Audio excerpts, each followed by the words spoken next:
नमस्कार, मेरा नाम है सुमित सिंह मेहता। हाजिर हूं आपके सामने क्लास 12 फिजिक्स से रिलेटेड एक और नया लेक्चर लेके।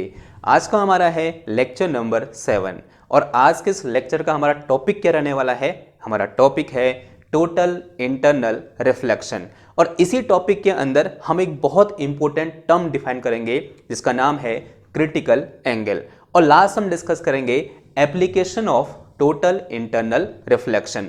और आज का ये पूरा लेक्चर बोर्ड एग्जाम के लिए बहुत ज़्यादा इंपॉर्टेंट होने वाला है, क्योंकि यहाँ से हर साल एक न एक क्वेश्चन पूछा जाता है। या तो वो थ्योरी के फॉर्म में आ जाएगा, या फिर न्यूमेरिकल के फॉर्म में आ जाएगा, या फिर एमसीक्यू के फॉर्म में क्वेश्चन यहाँ से पूछा जा सकता है। तो फटाफट से कॉपी पेन निकालो और हैंड डालो क्या? Total internal reflection. सबसे पहला क्वेश्चन यही आता है हमारे दिमाग में कि भाई टोटल इंटरनल रिफ्लेक्शन होता क्या है? एक सिंपल सा आंसर है कि टोटल इंटरनल रिफ्लेक्शन एक नेचुरल फिनोमिना है। अब इस नेचुरल फिनोमिना को अकर होने के लिए, या फिर ऐसा बोल सकते हैं कि अगर हमें टोटल इंटरनल रिफ्लेक्शन को देखना है तो कुछ कंडीशन होनी चाहिए। ऐसा नहीं कि हर बार क्या हो जाएगा, टोटल इंटरनल रिफ्लेक्शन हो जाएगा।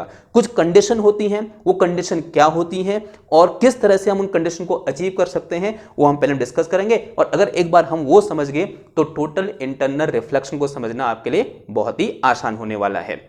समझते हैं जरा। तो हेडिंग क्या है हमारी? टोटल इंटरनल रिफ्लेक्शन है। अब इसे देखने के लिए हमें दो मीडियम चाहिए भाई, एक डेंसर होना चाहिए और दूसरा उसकी रिस्पेक्ट में रेयर होना चाहिए। तो मान लिया मेरे पास इस तरह से दो मीडियम है, मैं यहाँ पर इस तरह से इंटरफेस बना रहा हूँ। थोड़ा सा इसको सॉलिड लाइन से बनाते हैं। तो ये मेरे पास क्या है, एक इंटरफेस है जो दो मीडियम को अलग कर रहा है। मान लिया ये मेरे पास रेयरर मीडियम है, this is our rarer medium and this is our denser medium. तो यहाँ पर दो मीडियम है, एक रेयरर मीडियम है और एक डेंसर मीडियम है। फॉर एग्जांपल जो मेरे पास रेयरर मीडियम है वो क्या है, एयर है, और जो डेंसर मीडियम है मान लिया ग्लास हो सकता है, या फिर इसकी रिस्पेक्ट में डेंसर होना चाहिए। लेट अस से ये मेरे पास क्या है भाई, वाटर है। तो दो मीडियम है यहाँ पर, ऊपर रेयरर और नीचे क्या है, डेंसर है। अब यहाँ पर लाइट रे कहाँ से कहाँ जानी चाहिए? कंडीशन है, इसके लिए रिक्वायरमेंट है टोटल इंटरनल रिफ्लेक्शन को देखने के लिए कि लाइट रे हमेशा डेंसर मीडियम से रेयरर मीडियम में जानी चाहिए। अगर लाइट रे रेयरर से डेंसर में आ रही है तो हमें टोटल इंटरनल रिफ्लेक्शन देखने को नहीं मिलेगा। लाइट रे हमेशा कहां से कहां जानी चाहिए? डेंसर से रेयरर में जानी चाहिए। तो इसलिए मैं यहां पर क्या बोलूंगा कि मेरे पास कोई एक लाइट रे है, मान लिया यहां से एक लाइट रे इस तरह से आ रही है और इस इंटरफेस पर इंसिडेंट हुई। अब अगर यहां पर मैं एक नॉर्मल ड्रॉ करूं तो ये जो मेरे पास इंसिडेंट रे है जो कि डेंसर मीडियम में इंसिडेंट हो रही है, ये जो एंगल है ये मेरे पास क्या है, एंगल ऑफ इंसिडेंट आई है ना। अब ये रेयरर मीडियम है, जैसे लाइट रे डेंसर से रेयरर में जाती है हम सब जानते हैं वो नॉर्मल से दूर हट जाती है और we can say it will bend away from the normal. तो लाइट रे ऐसे जा रही थी सीधे तो क्या हो जाएगी, कुछ इस तरह से इस नॉर्मल से दूर हट जाएगा। थोड़ा सा छोटी बनाओ क्योंकि और भी डायग्राम बनाने आगे। तो दिस इज अवर रिफ्रैक्टेड रे। तो यहां पर क्या हुआ भाई, रिफ्रैक्शन ऑफ लाइट हुआ। ध्यान समझना बात को, ये क्या हो रहा है, रिफ्रैक्शन ऑफ लाइट हो रहा है। हम पढ़ना क्या चाह रहे हैं, टोटल इंटरनल रिफ्लेक्शन। दोनों अलग अलग चीज हैं। ये क्या हो रहा है, अभी यहां पर रिफ्रैक्शन ऑफ लाइट हो रहा है। ये इंसिडेंट एंगल ऑफ इंसिडेंट है और ये क्या हो जाएगा मेरे पास, एंगल ऑफ रिफ्लेक्शन हो जाएगा। अब मैं क्या कर रहा हूं, थोड़ा बहुत और देखना, यहां पर मैं इस एंगल ऑफ इंसिडेंट को इंक्रीज कर रहा हूं। अभी क्या था, एंगल ऑफ इंसिडेंट आई था, या I1 बोल दो इसको, और इसको क्या बोल दो, R1 बोल दो, थोड़ा सा अच्छा लगेगा देखने में या कहने में। मैंने इस एंगल ऑफ इंसिडेंट की वैल्यू बढ़ाई और कहां बढ़ा रहा हूं मैं उसको, डेंसर मीडियम में बढ़ा रहा हूं। पहले I1 थी, अब मैंने क्या कर दी, इसकी वैल्यू को थोड़ा सा बढ़ा दिया। माना अब जो मेरे पास एंगल ऑफ इंसिडेंट है यहां पर, ये कितना हो चुका है, I2 हो चुका है, और जो I2 है वो क्या है, ग्रेटर देन I1 है। ठीक है, आपको थोड़ा बहुत डायग्राम में देखने को मिल रहा होगा कि जो I2 है वो क्या है, ग्रेटर देन I1 है। तो बताओ भाई, अब जैसे यहां पर अगेन रिफ्रैक्शन होगा तो लाइट रे क्या करेगी, ज्यादा बेंड होगी, कम बेंड होगी, मतलब इस नॉर्मल से ज्यादा ऐसे झुकेगी या कम झुकेगी। यहां कहने का मतलब ये है कि जब ये I1 था तो R1 की वैल्यू क्या थी, ये थी। जब ये I2 हुआ तो R1 ऐसा हो जाएगा या फिर ऐसा हो जाएगा। आंसर है कैसा होगा, ऐसा होगा। यानी now this is our R2, ये मेरे पास क्या है, R2। जब angle of incident in denser medium कितना है, I2 है, then angle of refraction in rarer medium कितना है, मेरे पास R2 है। अब आपको यहां पर फील आ रही होगी कि मैं जैसे जैसे इस एंगल ऑफ इंसिडेंट की वैल्यू बढ़ा रहा हूं वैसे वैसे इस रेयरर मीडियम में जो एंगल ऑफ रिफ्रैक्शन है वो भी क्या कर रहा है, इंक्रीज कर रहा है। अगर मैं थोड़ा सा और बढ़ाऊंगा तो लाइट थोड़ा सा नीचे आ जाएगी, इसको थोड़ा सा और बढ़ाऊंगा लाइट थोड़ा सा और नीचे आ जाएगी, इसको थोड़ा सा और बढ़ाऊंगा लाइट थोड़ा सा और नीचे आ जाएगी। अब एक फीलिंग आप यहां पर ले पा रहे होगे कि एंगल ऑफ इंसिडेंस की एक ऐसी वैल्यू होगी जिसके लिए ये जो मेरे पास रिफ्रैक्टेड रे है इन दिस रेयरर मीडियम वो कैसे हो जाएगी, ऐसे हो जाएगी। यानी कैसे जाएगी, इस तरह से क्या हो जाएगी, रिफ्रैक्ट हो जाएगी। या बोल सकते हैं जो एंगल ऑफ रिफ्रैक्शन होगा वो कितना हो जाएगा, 90 डिग्री हो जाएगा। ये आप विजुलाइज कर पा रहे हो? दोबारा समझो क्या कह रहा हूं मैंने यहां पर आई की वैल्यू को इतना रखा, ये क्या था, angle of incident, angle of refraction इतना था। मैंने यहां पर आर की वैल्यू बढ़ाई, सॉरी आई की वैल्यू बढ़ाई, पहले I1 था अब I2 किया, तो मेरे पास जो एंगल ऑफ रिफ्रैक्शन आर की वैल्यू है वो R1 से R2 हो गया, यानी उसकी वैल्यू भी बढ़ गई। कहां की ओर बढ़ी, ऐसे। अब थोड़ा सा मैं इसको और बढ़ाऊंगा तो लाइटर थोड़ा सा और ऐसे हो जाएगी, मैं थोड़ा सा और बढ़ाऊंगा तो लाइटर कैसे हो जाएगी, ऐसे। ठीक, यानी एक ऐसी कंडीशन आएगी, माना मैंने क्या किया, इसको और बढ़ाया, एंगल ऑफ इंसिडेंट को और बढ़ाया, इतना कर दिया भाई, now this is our angle of incident. और इस केस में क्या हुआ, ये जो मेरे पास एंगल ऑफ रिफ्रैक्शन है बढ़ते बढ़ते बढ़ते बढ़ते बढ़ते बढ़ते बढ़ते बढ़ते कैसा हो गया, ऐसा हो गया। ये लाइट रे जो है वो कैसी होगी, यानी अलोंग द इंटरफेस होगी, या बोल सकते हैं जो एंगल ऑफ रिफ्रैक्शन है वो कितने डिग्री का हो गया, 90 डिग्री का हो गया। इस केस में ये जो मेरे पास एंगल ऑफ इंसिडेंस है इसे हम बोलते हैं critical angle, represented by IC. यानी क्रिटिकल एंगल हमेशा कहां बनता है, डेंसर मीडियम में बनता है। यहां बोल सकते हैं एंगल ऑफ रिफ्रैक्शन की वो value, sorry angle of incidence की वो वैल्यू जिसके लिए डेंसर मीडियम में एंगल ऑफ रिफ्रैक्शन कितना डिग्री है, 90 डिग्री है। तो इस एंगल ऑफ इंसिडेंस को हम क्या बोलेंगे, क्रिटिकल एंगल बोलेंगे। तो यहां से हम क्या करेंगे, इस क्रिटिकल एंगल को डिफाइन करेंगे। तो हेडिंग क्या है हमारी भाई, क्रिटिकल एंगल। हेडिंग क्या है, क्रिटिकल एंगल। तो क्रिटिकल एंगल क्या हो जाएगा मेरे पास, this is angle of incidence in rare, sorry denser medium, angle of incidence, angle of incident in rare medium, rare medium is called critical angle if angle of refraction in denser medium is 90 degree. तो this is simple definition of critical angle. यानी denser medium में angle of incidence की वो value जिसके लिए rarer medium में जो angle of refraction है वो कितना डिग्री है, 90 डिग्री है। अब थोड़ा सा एक स्टेप आगे बढ़ते हैं, अभी कहानी खत्म नहीं हुई है, अभी तो कहानी शुरू हुई है। मैं क्या कर रहा हूं, अब खुद ही बताना क्या होगा। अगर मैं इस एंगल ऑफ इंसिडेंस की वैल्यू को इस IC से ज्यादा कर दूं, यहां पर एंगल ऑफ इंसिडेंस कितना है, IC है। अब अगर मैं इस एंगल ऑफ इंसिडेंस को IC से ज्यादा कर दूं, IC पर ये जो रिफ्रैक्टेड रे थी ऐसे हो गई थी, अगर मैं इस एंगल ऑफ इंसिडेंस को IC से ज्यादा कर दूं, now this is our angle of incidence, let us say this is I and this is greater than IC। ये क्या है मेरे पास, IC से ज्यादा है। तो उस केस में ये जो मेरे पास रिफ्रैक्टेड रे थी जो ऐसे हो गई थी IC पर, अब एक ऐसे हो जाएगी, ऐसे हो जाएगी। तो इट विल बी रिफ्लेक्टेड, यानी उसी मीडियम में ये रिफ्लेक्ट हो जाएगी। And this phenomena is called total internal reflection. इसे हम क्या बोलते हैं, टोटल इंटरनल रिफ्लेक्शन बोलते हैं। तो टोटल इंटरनल रिफ्लेक्शन को अकर होने के लिए, कि अगर मुझे टोटल इंटरनल रिफ्लेक्शन देखना है तो उसके लिए प्राइमरी कंडीशन क्या है कि लाइट रे डेंसर मीडियम से रेयरर मीडियम में जानी चाहिए। दूसरी बात, जो angle of incidence in denser medium होना चाहिए वो ग्रेटर देन क्रिटिकल एंगल होना चाहिए। अगर वो क्रिटिकल एंगल से कम होगा तो क्या होगा भाई, रिफ्रैक्शन होगा। अगर वो क्रिटिकल एंगल से ज्यादा होगा तब मुझे वहां पर टोटल इंटरनल रिफ्लेक्शन देखने को मिलेगा। ठीक है। तो in this way we can define our total internal reflection. अब टोटल इंटरनल रिफ्लेक्शन आपको समझ में आ गया, तो एक बार इसको डिफाइन करो, कैसे बोलोगे?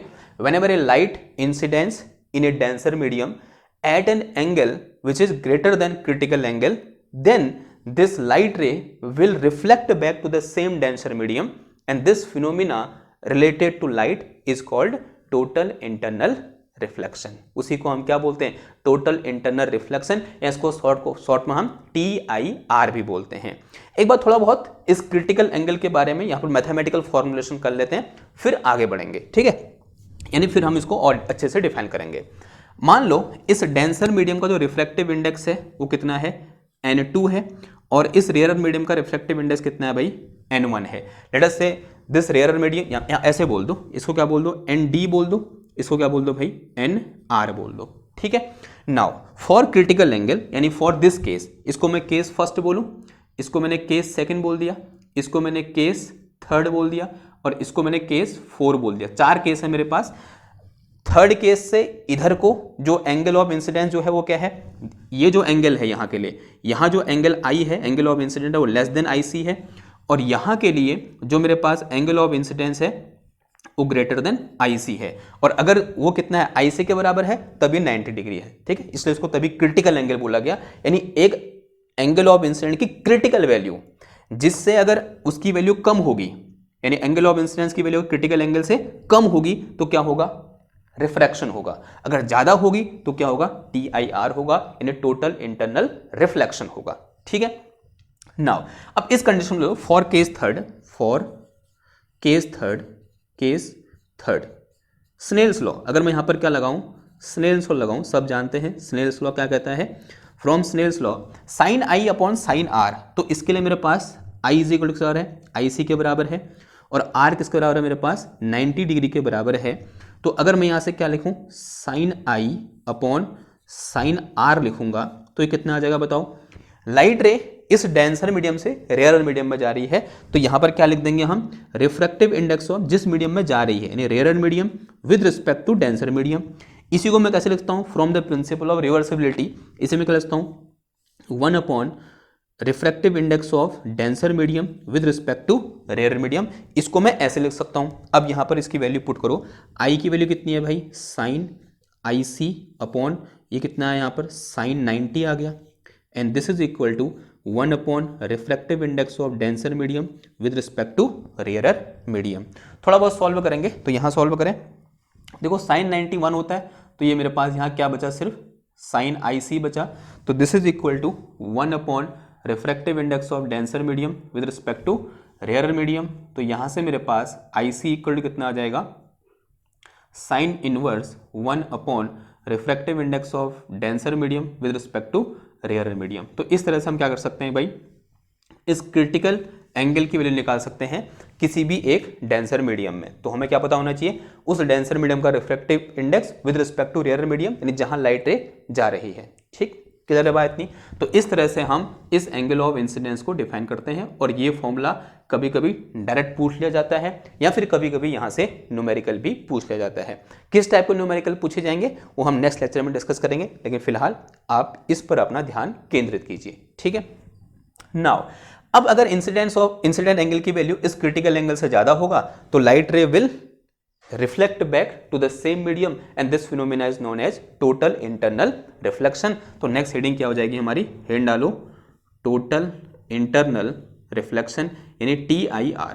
तो यहां भी एक बार हेडिंग है, फिर उसके नीचे इसको डिफाइन करना बहुत जरूरी है क्रिटिकल एंगल को। फिर क्या आया हमारा? TIR आया। तो लिखो यहां पर it is a natural phenomena, या ऐसा बोल सकते हैं if angle of incident in denser medium is more than critical angle then light ray will reflect back to the same medium to the same medium.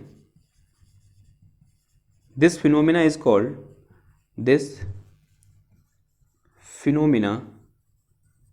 called total internal reflection. total internal reflection, ठीक है। तो this phenomena is called total internal reflection. अब कुछ important condition है। तो important condition, क्या condition है भाई? अब ये जो लाइट रे है, मैंने यहाँ पर सिर्फ डेंसर मीडियम से क्या लिखा है, मतलब यहाँ सिर्फ डेंसर मीडियम लिखा है, एक्चुअल में हो क्या रहा होगा कि लाइट रे डेंसर मीडियम से रेयर मीडियम में जा रही होगी। तो इंपॉर्टेंट पहली कंडीशन क्या है? Light ray must travel from denser medium to rare medium. तो light ray must travel from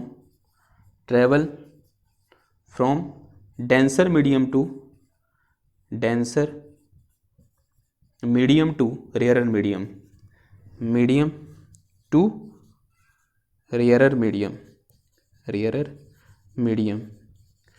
और दूसरी कंडीशन क्या है? क्या हर बार ऐसा होगा कि अगर कोई भी लाइट रे है वो डेंसर से रेयर में जा रही है, क्या टोटल इंटरनल रिफ्लेक्शन में देखने को मिल जाएगा? नहीं। देखो, जब यह आई की वैल्यू आईसी से कम होगी तब देखने को नहीं मिलेगा, जब आई की वैल्यू आईसी से ज्यादा होगी तब हमें देखने को मिलेगा। तो एंगल ऑफ इंसिडेंस यानी जो आईसी होना चाहिए, यानी आई होना चाहिए, this must be greater than IC. और आईसी की वैल्यू किस पर डिपेंड करेगी? Refractive index of denser medium पर डिपेंड करेगी with respect to rare medium. तो अलग अलग मीडियम के लिए जो एंगल ऑफ इंसिडेंस होगा वो क्या होगा? अलग अलग होगा। और जो रिफ्रैक्टिव इंडेक्स होता है वो अलग अलग वेवलेंथ के लिए क्या होता है? अलग अलग होता है। इसका मतलब अलग अलग वेवलेंथ की लाइट के लिए जो क्रिटिकल एंगल होगा वो भी अलग अलग होगा। अब जो वेवलेंथ है वो किससे कनेक्टेड है? कलर से कनेक्टेड है, यानी अलग अलग कलर की लाइट के लिए जो क्रिटिकल एंगल होगा वो भी क्या होगा? अलग अलग होगा। तो जब भी आप न्यूमेरिकल करो तो इस बात को ध्यान देना, क्या सारी लाइटें जो पड़ रही हैं किसी एक डेंसर मीडियम में वो सेम कलर की हैं या फिर अलग अलग कलर की हैं? अगर सेम कलर की हैं तो सबके लिए जो क्रिटिकल एंगल है उसकी वैल्यू क्या होगी? सेम होगी। अगर वो अलग अलग वेवलेंथ या अलग अलग कलर की हैं तो उन सब के लिए जो क्रिटिकल एंगल है उसकी वैल्यू अलग अलग होगी। और वो क्रिटिकल एंगल की वैल्यू ही डिसाइड करेगी कि वहां पर रिफ्रैक्शन होगा या फिर टोटल इंटरनल रिफ्लेक्शन होगा। तो ये बात आपको समझनी है। आई होप आपको समझ में आ रहा होगा। तो these are two important condition related to, और we can say to occur total internal reflection. ठीक। और टोटल इंटरनल रिफ्लेक्शन कोई टफ टॉपिक नहीं है, बहुत आसान टॉपिक है, लेकिन आप पहली बार ऐसा पढ़ रहे हो, आपको ऐसा अनयूजुअल लगता है कि कैसे यहां पर बिना मिरर के लाइट रे रिफ्लेक्ट होगी, तब ये क्या है, थोड़ा सा आपको आपके दिमाग को चौंका सकता है, लेकिन चौंकने वाली बात नहीं है, नेचर में ऐसा ही होता है। ठीक, ओके। अगर ठीक है तो थोड़ा सा आगे बढ़ते हैं। अब नेक्स्ट हेडिंग डालो क्या, इनके एप्लीकेशन। तो हेडिंग क्या है हमारी? Application of total internal reflection. तो मैं कुछ चीज़ें मिटा रहा हूँ, आप एक काम करो ना, स्क्रीनशॉट ले लो और लिखते भी चलो। ठीक है, जब मैं पढ़ा रहा हूँ तो पढ़ाते पढ़ाते जब मैं बोल रहा हूँ लाइन को, जैसे जैसे मैं लिख रहा हूँ वैसे वैसे आपको भी लिखना है। अगर नहीं लिखोगे तो फिर गड़बड़ है, दिमाग में घुसेगा नहीं खाली वीडियो देख के। तो मैं इसे नहीं मिटा रहा हूँ क्योंकि ये मेरे को चाहिए होगा, इसे मिटा रहा हूँ। इसको मिटा दूँ मैं? ठीक है, तो ये मिट गया है। आप फटाफट से नेक्स्ट हेडिंग डालो क्या, application of total internal reflection. और ये इंपॉर्टेंट है भाई, ये एप्लीकेशन यहाँ से एक दो बार बोर्ड में क्वेश्चन भी आया हुआ है। तो नेक्स्ट हेडिंग हमारी क्या, application of total internal reflection. Application of TIR बोलते हैं, ठीक है, टोटल इंटरनल रिफ्लेक्शन, शॉर्ट में ऐसे बोलेंगे। ठीक, फर्स्ट एप्लीकेशन देखो, मान लो मेरे पास क्या है, एक प्रिज्म है, और प्रिज्म कैसा है, बड़ा स्पेशल टाइप का प्रिज्म है, राइट एंगल प्रिज्म है, यानी उसमें एक एंगल कितने डिग्री का है, 90 डिग्री का है। तो इस तरह से मेरे पास एक प्रिज्म है, यूं करके, दिस इज ए प्रिज्म, ये मेरे पास प्रिज्म है, ये कितने डिग्री का है भाई, ये मेरे पास 90 डिग्री का एंगल है, और इसके दोनों साइड, सॉरी दोनों एंगल ये वाले, ये कितने डिग्री के हैं, 45 डिग्री के हैं। तो दीज एंगल आर 45, ये 45 है, तो ये भी कितना है, 45 है। इसका मतलब ये साइड इस साइड के बराबर है, इसे हम क्या बोलते हैं, समद्विबाहु या फिर आइसो स्केल बोलते हैं शायद, यानी जिस ट्रायंगल के दो साइड बराबर होते हैं उसे हम क्या बोलते हैं, आइसो स्केल। तो यानी समद्विबाहु त्रिभुज है, यानी दो इसकी भुजाएं क्या होंगी, दो साइड क्या होंगी, सेम होगी, और थर्ड साइड मतलब इसके इन दोनों के बराबर नहीं होगी। तो ऐसे ट्रायंगल नहीं है, ये क्या है मेरे पास, प्रिज्म है जिसका क्रॉस सेक्शन आपको इस तरह से देखने को मिल रहा है। अब अज्यूम कर लो कि यहां मेरे पास एक ऑब्जेक्ट है इस तरह से, let us say this object is A B. एक छोटा सा ऑब्जेक्ट लिया मैंने यहां पर, क्या ए बी, मैंने एक ऑब्जेक्ट ले लिया। मान लिया इस ए बी ऑब्जेक्ट से एक लाइट इस ए बी के सर से यानी बी पॉइंट से एक लाइट रे आई, ऐसे इंसिडेंट नॉर्मली इस फेस पर नॉर्मली इंसिडेंट हुई। ये ऐसे प्रिज्म का फेस है। प्रिज्म यहाँ पर भी दिख नहीं रहा है मेरे पास, था तो सही एक, मैं अगर मिलता है तो, हाँ है, सॉरी। देखो ये मेरे पास प्रिज्म है, देखो ये प्रिज्म दिख रहा है आपको इस तरह से, ये ट्रायंगल है ना ये वाला, और इसमें अभी ये 90 डिग्री तो नहीं है, लेकिन इस प्रिज्म में ये क्या है 90 डिग्री है। तो इस फेस में लाइट रे ऐसे क्या हो रही है, इंसिडेंट हो रही है, ठीक है। तो ये ट्रायंगल जो दिख रहा है ये बना रखा है मैंने, तो दिस इज ट्रायंगुलर फेस, ठीक, ओके। तो this is light incident normally on this surface. अभी रेयर मीडियम है, ये डेंसर मीडियम है, और नॉर्मल इंसिडेंट हो रहा है, तो लाइट रे जिस रास्ते से आ रही है उसी रास्ते में आगे निकल जाएगी। तो लाइट रे सीधे ऐसे आगे निकल, बिकॉज नॉर्मल इंसिडेंट है, तो नॉर्मल इंसिडेंट है, लाइट रे ऐसे निकल जाएगी। अब यहां पर क्या होगा, रिफ्रैक्शन होगा अगेन, बिकॉज अगेन क्या हुआ, मीडियम चेंज हो रहा है, यहां पर मीडियम चेंज हुआ, रिफ्रैक्शन हुआ, लाइट की स्पीड में तो चेंज आएगा, लेकिन लाइट रे सीधे ऐसे पास हो जाएगी, ठीक। अब यहां पर क्या है, अगेन मीडियम में चेंज हो रहा है। अब अगर अगेन मीडियम में चेंज हो रहा है और अभी लाइट रे डेंसर से रेयर में जा रही है, पहले यहां पर ये निकाल देते हैं कि यहां पर एंगल ऑफ इंसिडेंट कितना होगा। तो क्या करना पड़ेगा, यहां पर नॉर्मल ड्रॉ करना पड़ेगा। तो ये मेरे पास फेस है प्रिज्म का, तो यहां मैंने क्या किया, इस तरह से नॉर्मल ड्रॉ कर दिया।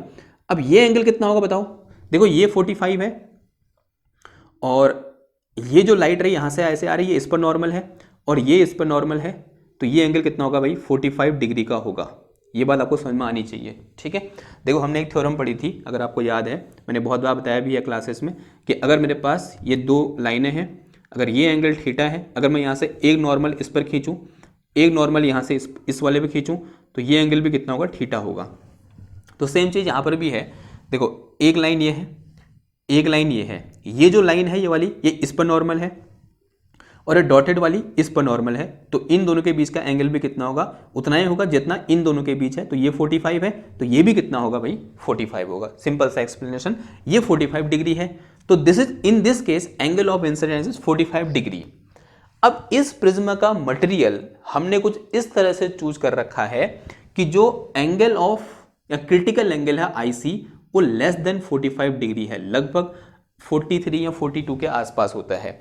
इसके लिए जो मेरे पास क्रिटिकल एंगल है वो लेस देन 45 है, ठीक है, क्योंकि हम डिसाइड कर सकते हैं कि मुझे उस मटेरियल क्रिटिकल एंगल कितना बनाना है, डिपेंडिंग अपॉन उसके किस पर, रिफ्रैक्टिव इंडेक्स पर। किस पर डिपेंड करता है भाई, refractive index of denser medium पर डिपेंड करता है। और हमने इस प्रिज्म को एक ऐसे ग्लास से बना रखा है, या फिर इस तरह से बना रखा है कि उसका जो angle of incidence sorry critical angle है वो लेस देन 45 डिग्री है। तो इस मटेरियल का, जिस मटेरियल से प्रिज्म बना हुआ है, उसके लिए जो क्रिटिकल एंगल है वो लेस देन 45 है। अब यहां आओ, यहां पर एंगल ऑफ इंसिडेंस कितना है, 45 डिग्री है, यानी angle of incidence critical angle से ज्यादा है। और जब कभी भी ऐसा होता है तो कौन सा फिनोमिना होता है भाई, टोटल इंटरनल रिफ्लेक्शन का फिनोमिना होता है। अब टोटल इंटरनल रिफ्लेक्शन हो रहा है, तो सारे के सारे जितने लॉज ऑफ रिफ्लेक्शन है, दो ही हैं, वो दोनों फॉलो होंगे। इसका मतलब जो लाइट रे होगी वो क्या होगी, इंटरनली रिफ्लेक्ट हो जाएगी, तो लाइट रे उसी मीडियम में वापस लौट जाएगी, और जो एंगल ऑफ रिफ्लेक्शन होगा वो कितने डिग्री का होगा, जितनी डिग्री का एंगल ऑफ इंसिडेंस है, एंड दैट इज 45। तो light ray will reflect in this वे, जो लाइट रे है वो इस तरह से क्या हो जाएगी भाई, रिफ्लेक्ट हो जाएगी। और ये एंगल कितने डिग्री का होगा, ये हमारे पास 45 डिग्री का होगा, ठीक है, because this is angle I, this is angle R, दोनों क्या होंगे, बराबर होंगे। अब यहां पर नॉर्मल इंसिडेंट हो रहा है, तो दिस इज 90 डिग्री, तो it will move in this वे, तो ऐसे सीधे ऐसे बाहर निकल जाएगी। ये तो एक रे हुई जो इस ऑब्जेक्ट के टॉप से है, यानी इस बी पॉइंट से आई। अब एक लाइट रे यहां से पास कराओ, अगेन ये लाइट रे ऐसे आएगी, ये क्या हुआ यहाँ पर, नॉर्मल इंसिडेंस, सेम फिनोमिना जो इस रे के लिए हुआ। अगेन ये लाइट रे सीधे आगे निकल जाएगी, और किस पर टकराएगी भाई, इस फेस पर टकराएगी, और यहां पर जो एंगल ऑफ इंसिडेंट होगा, this is more than angle of critical angle, तो it will reflect back to the same medium. और जैसे यहां पहुंचेगा अगेन रिफ्रैक्शन होगा, but it is our normal incident, तो लाइट रे सीधे ऐसे आगे निकल जाएगी। अब देखो ये जो ए पॉइंट था वो कहां पहुंच गया भाई, यहां पहुंच गया, ये ए प्राइम है मेरे पास, और जो बी पॉइंट है कहां पहुंच गया भाई, इधर पहुंच गया, this is our B prime. तो इमेज कैसी बनेगी, ऐसे बन जाएगी। तो इमेज कैसी थी, ऐसी थी, और कैसी बन गई, ऐसे बन गई। यानी इमेज कितने डिग्री से रोटेट होगी, 90 डिग्री से हमारी इमेज रोटेट हो गई। और इस प्रिज्म ने इस लाइट रे को कितने एंगल से डेविएट किया, 90 डिग्री से डेविएट किया। यानी यहां पर डेविएशन कितने डिग्री का हुआ, तो इन दिस केस डेविएशन कितने डिग्री का हुआ भाई, 90 डिग्री का डेविएशन हो गया। और जो मेरे पास इमेज है वो भी कितने डिग्री रोटेट हो गई है, 90 डिग्री रोटेट हो गई है। और अगर मुझे किसी भी ऑब्जेक्ट की ऐसी इमेज चाहिए कि वो 90 डिग्री से रोटेट हो और उसके साइज में कोई चेंज नहीं आए, यानी जितना साइज ऑब्जेक्ट का है उतना ही साइज मुझे यहां पर इमेज का भी देखने को मिल रहा है। यानी मैं क्या बोल सकता हूं, जो ए बी है यहां पर वो ए प्राइम बी प्राइम के बराबर है, यानी दोनों का साइज बराबर है। लेकिन इनके बीच एंगल का डिफरेंस है, ये ऐसे खड़ा था, ये ऐसे लेटा है। ये ए बी ऐसे था, जो ए प्राइम बी प्राइम है ऐसे है। यानी इमेज 90 डिग्री से रोटेट हो गई है, क्योंकि इस प्रिज्म ने क्या किया, जो डेविएशन किया लाइट रे में वो कितने डिग्री का किया, 90 डिग्री का किया। ठीक, तो इसका एप्लीकेशन क्या हो जाएगा, जब कभी भी हमें या किसी कैमरा में यानी कहीं पर भी अगर मुझे किसी भी ऑब्जेक्ट की 90 डिग्री रोटेटेड इमेज चाहिए और विदाउट चेंजिंग इट्स साइज, तो मैं इस टाइप के स्पेशली डिजाइंड प्रिज्म का यूज करूंगा, जिसमें एक एंगल 90 डिग्री होगा और क्रिटिकल एंगल 45 डिग्री से कम होगा, और जो बाकी बचे दो एंगल हैं वो 45 डिग्री के होंगे। तो दिस इज फर्स्ट एप्लीकेशन। ठीक, ओके ना, अब बढ़ते हैं अपने सेकंड एप्लीकेशन की ओर। सेकंड एप्लीकेशन अगेन इसी प्रिज्म से रिलेटेड है, लेकिन थोड़ा सा यहां पर क्या होगा, जो रे इंसिडेंट पहले इस फेस में हो रही थी अब वो इस फेस में होगी। तो इसको मैं दोबारा से यहां बना रहा हूं। तो इस केस में हमने क्या किया, रे को इस फेस में इंसिडेंट किया, और जो ये मेरे पास 90 डिग्री है ये कहीं यहां चला गया। ठीक, ये जो फेस है ये वाला फेस है, कौन सा वाला, ये वाला। तो अभी आपको ये कुछ ऐसा दिखेगा, ये थोड़ा सा टेढ़ा हो गया, सही बनाए, बन जा भाई, यहां से बनाते, बना, आई होप बन गया होगा। ठीक है, ये 90 डिग्री है, अभी ये 90 डिग्री है ऐसे, और ये 45 है, तो ये भी कितना है भाई, 45 है। तो दिस इज 45 डिग्री, कितने डिग्री का है ये, 45 डिग्री का हमारा एंगल है, ये 45, तो ये भी कितना है, 45 है। ठीक, तो सेम प्रिज्म है, बस रख अलग तरीके से दिया। और अगेन मैंने यहां पे क्या रखा, एक ऑब्जेक्ट रखा इस तरह से, let us say this object is A B, ये ऑब्जेक्ट क्या है, ए बी है, सेम ही है। ठीक, अब पहले एक लाइट रे यहां से ऐसे जाएगी, ऐसे गई, यहां पर कैसा इंसिडेंट हुआ, नॉर्मल इंसिडेंस, तो light ray will move straight, सीधे आगे मुड़ जाएगी। और जैसे ही यहां पर इंसिडेंट होगी अगेन क्या होगा, रिफ्लेक्शन होगा। लेकिन ध्यान देना लाइट रे डेंसर से रेयर में जा रही है, तो हमको ये देखना पड़ेगा कि जो एंगल ऑफ इंसिडेंस है 45 से ज़्यादा है या 45 से कम है। तो हम सब जानते हैं, अपन नॉर्मल ड्रॉ करेंगे हम यूँ करके, इस फेस पर नॉर्मल ड्रॉ किया, तो देखो ये 45 है, तो ये भी कितना होगा भाई, 45 होगा। तो this is also equal to 45 degree. तो यहाँ पर क्या होगा, टोटल इंटरनल रिफ्लेक्शन होगा, और light ray will reflect in this वे, और जो एंगल ऑफ रिफ्लेक्शन होगा वो भी 90 डिग्री होगा, सॉरी कितना होगा, 45 डिग्री होगा। तो लाइट रे कैसे रिफ्लेक्ट हो जाएगी, इस तरह से ये रिफ्लेक्ट हो जाएगी। अब यहाँ पर अगेन क्या होगा, रिफ्लेक्शन होगा। उससे पहले ये एंगल कितना है मेरे पास, यहाँ पर 45 डिग्री का है। अब लाइट रे यहाँ से कैसे जाएगी, बिकॉज यहाँ पर अगेन से क्या होने वाला है, रिफ्लेक्शन होने वाला है, क्योंकि यहाँ पर मीडियम चेंज हो रहा है। अब वो रिफ्लेक्शन होगा या फिर टोटल इंटरनल रिफ्लेक्शन होगा, वो किस बात पर डिपेंड करेगा कि एंगल ऑफ इंसिडेंस कितना है।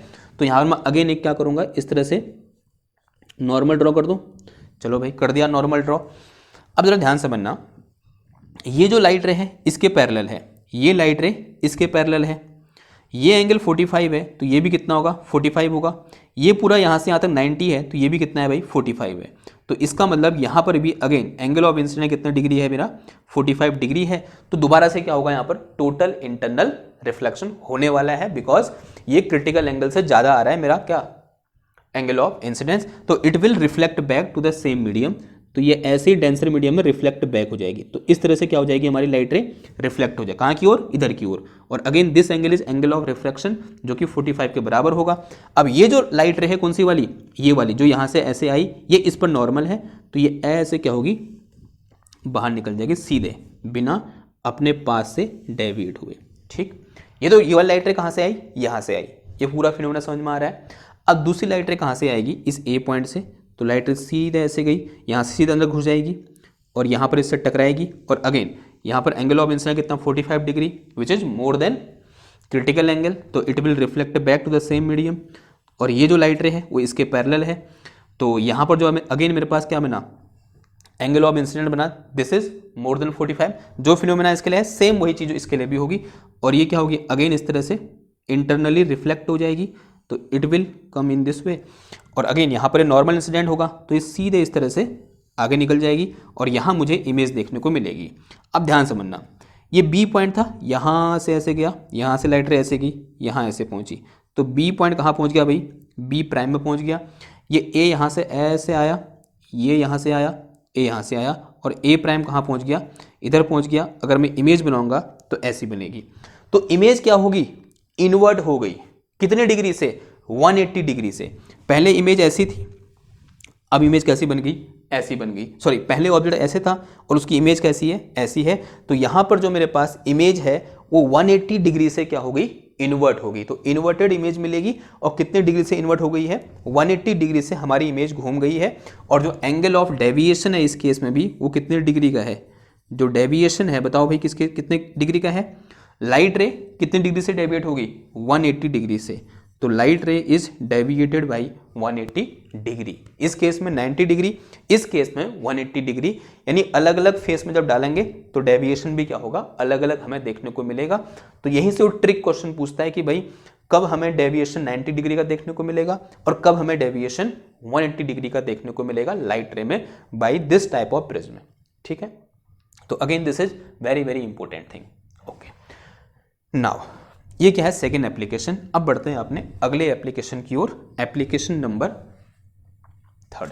तो आगे बढ़े, लिखो भाई, मैं इसको मिटा रहा हूं। और थर्ड एप्लीकेशन अगेन इसी प्रिज्म से रिलेटेड है, और वो भी अगेन इंपॉर्टेंट है, वो भी क्वेश्चन बोर्ड में आया हुआ है। क्या है वो एप्लीकेशन, समझेंगे जरा। Application number 3। ओके, देखो इस केस में ये 90 डिग्री यहां था, इस केस में 90 डिग्री यहां है, इस केस में इसको ऐसे रख दो, कैसे, इस तरह से। ठीक है, और ये अभी बेस है, और ये मेरे पास 90 डिग्री है, ये 90 डिग्री है, ये 45, और ये भी कितना है 45, और लाइट रे ऐसे इंसिडेंट हो रही है। ऑब्जेक्ट मेरा यहां रखा हुआ है, तो here we have an object, यहां पर ऑब्जेक्ट है ए बी। होगा क्या, लाइट रे ऐसे आएगी, यहां से आई यूं करके, क्या होगा यहाँ पर, रिफ्रैक्शन होगा। अब लाइट रे इस समय कहाँ से कहाँ आ रही है, रियर से डेंसर में, तो it will bend towards the normal. तो कहाँ की ओर बेंड हो जाएगी, नॉर्मल की ओर बेंड होगी। तो माना लाइट रे ऐसे क्या होगी भाई, बेंड होगी। ठीक है, तो in this way light ray will bend. अब देखो यहाँ पर जब पड़ेगी, जब लाइट रे यहाँ पर पड़ेगी, ये जो एंगल ऑफ इंसिडेंट यहाँ पर है, this angle of incident about 70 से ऊपर होता है, 70-72 के आसपास होता है। ठीक है, अब एग्जैक्ट यहाँ पर हम नहीं निकाल सकते क्योंकि थोड़ा सा टफ होती है ज्योमेट्री, लेकिन हम थोड़ा सा याद कर लेंगे कि ये जो मेरे पास एंगल ऑफ इंसिडेंस है it is more than critical angle, और वी कैन से 45 डिग्री। तो इट विल रिफ्लेक्ट बैक, तो ये क्या हो जाएगी, इस तरह से रिफ्लेक्ट बैक हो जाएगी, यूं करके ऐसे रिफ्लेक्ट बैक होगी। अब देखो, अब यहां पर जो मेरे पास एंगल ऑफ इंसिडेंट बना, दिस इज लेस देन 45। ये जो मेरे पास एंगल ऑफ इंसिडेंट है जो यहां पर बना है, ये लेस देन 45 है, और लाइट रे डेंसर से रियर में जा रही है। तो कौन सा फिनोमिना होगा, रिफ्रैक्शन का, ये वाला केस आ जाएगा, रिफ्रैक्शन हो जाएगा। Because this angle of incidence जो यहां पर बना, this is less than 45 degree, और we can say less than critical angle. तो light ray will reflect, sorry light ray will refract, light ray reflect हो जाएगी, और कैसे होगी, अवे फ्रॉम द नॉर्मल। तो ये नॉर्मल है, तो कैसे जा रही थी, तो it will move away from the normal, ऐसे जा रही थी यूं करके। एक मिनट यार, थोड़ा सा डायग्राम गलत तो नहीं बनना, थोड़ा सा इसको हम सही करेंगे। अगर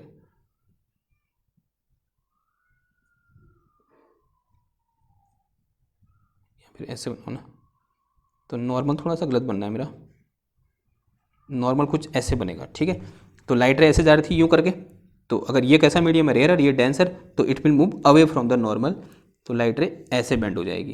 ठीक है, ध्यान रखना। ओके, तो ऐसे गई तो it will move away from the normal, तो लाइट रे ऐसे बेंड होगी।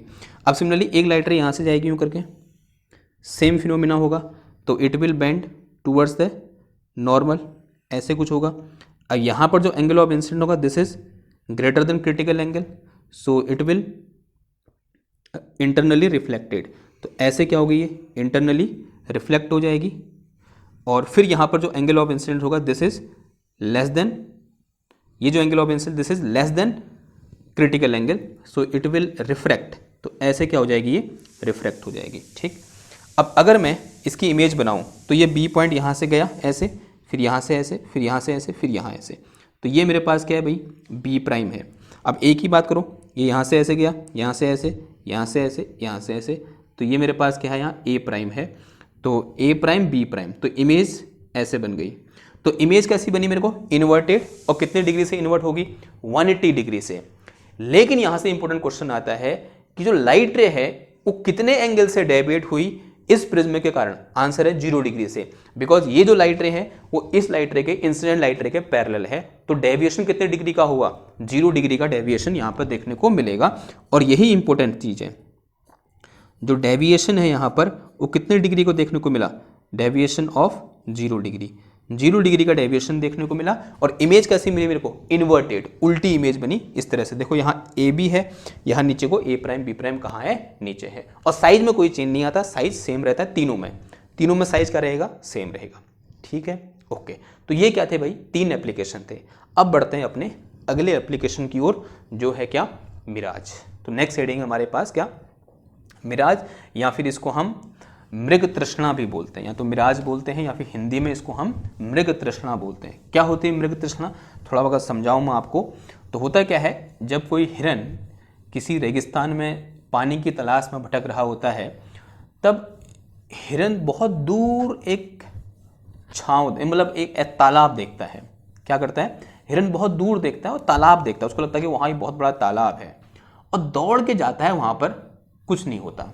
एक्चुअल में वहाँ पर तालाब न होकर एक पेड़ की छाया वो देख रहा होता है, उसको लगता है कि वो पेड़ की छाया नहीं है, वो क्या है, तालाब है। और ऐसा वो कभी कभी, अगर आप किसी एक सीधी सड़क में जा रहे हैं और दोपहर का टाइम है, गर्मियों के दिन है, तो सड़क में भी आपको ऐसा लगता है कि सामने पानी भरा हुआ है, लेकिन वहाँ पानी वानी कुछ नहीं होता, जस्ट जो सड़क के अगल बगल पेड़ होते हैं उनकी छाया होती है, और वो छाया या वो शैडो आपको पानी की तरह नजर आ रही होती है। और इस तरह से मृग क्या करता है, उस पूरी रेगिस्तान में, उस पानी की तलाश में एक जगह से दूसरी जगह भटकता है, और उसी में उसकी मृत्यु हो जाती है। वहीं से इसका नाम पड़ा क्या, मृग तृष्णा। तृष्णा मतलब प्यास, मृग मतलब हिरन, और अंग्रेजी में बोलते हैं इसको क्या, मिराज। तो हेडिंग क्या है हमारी, मिराज।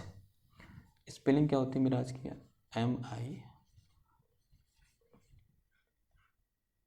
मैरिज तो लिख दिया मैंने, मिराज सही लिखा है, मिराज मिराज मिराज। एक बार चेक कर लूँ मैं, गलत नहीं होना चाहिए ना। हाँ भाई बिल्कुल सही है, मिराज। मिराज या फिर मृग तृष्णा, अंग्रेजी वाले भी, हिंदी वाले भी लिख सकते हो, क्या, मृग तृष्णा। ओके, है क्या, समझेंगे जरा। देखो रेगिस्तान में अक्सर गर्मी होती है, ठीक है, ये हम सबको पता है। अब जो गर्म हवा होती है वो लेस डेंसर होती है, यानी गर्म हवा जो है वो क्या है, एक रेयर मीडियम की तरह काम करती है, और जो ठंडी हवा है वो एक डेंसर मीडियम की तरह काम करती है। पहले आपको ये पता होना चाहिए, जो गर्म हवा है, अगर हवा कैसी है भाई, हॉट है, अगर हवा हॉट है तब इसकी जो ऑप्टिकल डेंसिटी होगी वो कम होगी, या बोल सकते हैं ये कैसे काम करेगी, एज ए रेयर मीडियम काम करेगी। अगर हमारी हवा कोल्ड है तब ये कैसे काम करेगी, एज ए डेंसर मीडियम काम करेगी। ठीक है, ये कॉन्सेप्ट आपको पता होना चाहिए इसे समझने से पहले। ओके, आई होप पता चल गया। नाउ अब मान लो ये रेगिस्तान की रेत है, ये क्या है भाई, इसको मिटा देते हैं। ठीक है, ये रेगिस्तान की रेत है यहाँ पर। अब इस रेत के ऊपर जब सूरज की किरणें पड़ेंगी, रेत गर्म होगी। रेत गर्म होगी तो रेत के आसपास जितनी भी एयर है वो भी गर्म हो जाएगी। तो यहाँ पर जो अगर मैं इसे लेयर बनाऊं, तो ये जो लेयर है एयर की, ये कैसी एयर है भाई, हॉट एयर है।